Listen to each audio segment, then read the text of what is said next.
வணக்கம், welcome to my channel SP electronics Villupuram. நம்ம இந்த வீடியோவில் என்ன பார்க்க போகிறோம் அப்படின்னு பார்த்தீங்கன்னா, ஒரு view TV basic model TV. இதை நம்ம எப்படி ஆண்ட்ராய்டாக மாற்றுறோம் அப்படின்றத பற்றி பார்ப்போம். இது ரைட் சைடில் இருக்கிறது பேசிக் மாடல் போர்டு. நம்ம மாற்ற போகிறது பார்த்திங்க அப்படின்னா ஆண்ட்ராய்ட் போர்டு, அது லெஃப்ட் சைடில் வச்சுருக்கோம். ஸோ இதுதான் நம்ம சேஞ்ச் பண்ண போகிறோம். இப்போ பார்த்திங்கன்னா பேசிக்காக நமக்கு ஃபஸ்ட்டு எல்இடிஎஸ் கேபிளும் நம்ம சேஞ்ச் பண்ண போகிறோம். சேஞ்ச் பண்ணால் மட்டும்தான் இதுக்கு சூட் ஆகும். இதில் பழைய கேபிளும் சேமாக இருக்கிற மாரி தான் இருக்குது.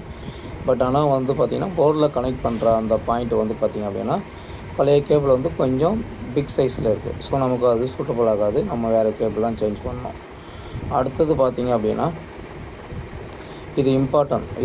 இதை மாற்றினா மட்டும்தான் நமக்கு டிவி ரெடி ஆகும். பார்த்திங்க அப்படின்னா இப்போ கேபிளை மாற்றி நம்ம போர்டு ஃபிக்ஸ் பண்ணியாச்சு.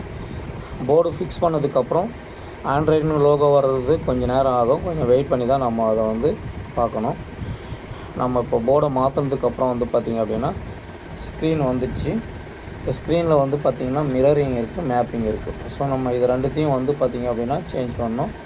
அதுக்கு என்ன பண்ணணும் அப்படின்னு பார்த்திங்க அப்படின்னா முதல்ல இந்த டிவியோட சர்வீஸ் மோடு என்ன அப்படின்றத தெரிஞ்சுக்கணும். சர்வீஸ் மோடு தெரிஞ்சதுக்கப்புறம் நம்ம சர்வீஸ் மோடை ஓப்பன் பண்ணி தான் பார்த்திங்க அப்படின்னா மேப்பிங்கையும் மிரரையும் நம்ம சேஞ்ச் பண்ண முடியும். ஸோ அதுக்கு உண்டான ப்ராசஸ் பார்ப்போம். இது ரொம்ப இம்பார்ட்டன்ட். இது டெக்னீஷியன் தான் பண்ணணும். சாதாரணமாக இருக்கிறவங்க இதை ட்ரை பண்ணாதீங்க. ஏன்னா போர்டு ஏதாச்சும் கம்ப்ளைண்ட் ஆச்சு அப்படின்னா நம்ம ஒன்றும் பண்ண முடியாது. ஸோ இப்போ சர்வீஸ் மோடு ஓப்பன் பண்ணியிருக்கோம். இதில் பேனல் செட்டிங்ஸ்குள்ளே ஃபஸ்ட்டு நம்ம என்ன பண்ணணும்னு கேட்டிங்க அப்படின்னா இதோடைய பிட்டை சேஞ்ச் பண்ணணும். அதாவது எல்இடிஎஸோடைய பிட்டு 10 பிட் 8 பிட் அந்த மாதிரி மென்ஷன் பண்ணியிருப்பாங்க. அது சேஞ்ச் பண்ணிங்க அப்படின்னா படம் கிளியராக வந்துடும். கிளியராக வந்ததுக்கப்புறம் நம்ம மிரரிங் ஆப்ஷனில் போய்ட்டு மிரரிங்கை சேஞ்ச் பண்ணணும். மிரர் நமக்கு எந்த பொசிஷன்லாம் சேஞ்ச் பண்ணி வைக்கிற மாதிரி இருக்கும். நமக்கு என்ன தேவையோ நம்ம அதை தான் சேஞ்ச் பண்ணி வைக்கிற மாதிரி இருக்கும். கரெக்டாக சேஞ்ச் பண்ணி வச்சதுக்கப்புறம் படம் பார்த்திங்கன்னா கரெக்டாக இருக்கும். ஸோ இதுதான் இந்த வீடியோ பிடிச்சிருந்தது அப்படின்னா லைக் பண்ணுங்கள், ஷேர் பண்ணுங்கள், கமெண்ட் பண்ணுங்கள். மறக்காமல் பார்த்திங்க அப்படின்னா சேனலை சப்ஸ்கிரைப் பண்ணுங்கள். தேங்க்யூ ஆல் வாட்சிங்.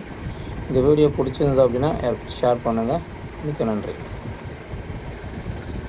ஸோ இதுதான் இந்த வீடியோ. உங்களுக்கு ஏதாச்சும் டவுட் இருந்ததுன்னா கமெண்ட் பண்ணுங்கள். நான் உங்களுக்கு கமெண்டில் ரிப்ளை பண்ணுறேன். என் நம்பர் இருக்கும். என் நம்பருக்கு கால் பண்ணாலும் நான் உங்களுக்கு ஏதாச்சும் டவுட் இருந்ததுன்னா எக்ஸ்பிளைன் பண்ணுவேன். தேங்க்யூ ஆல் வாட்சிங்.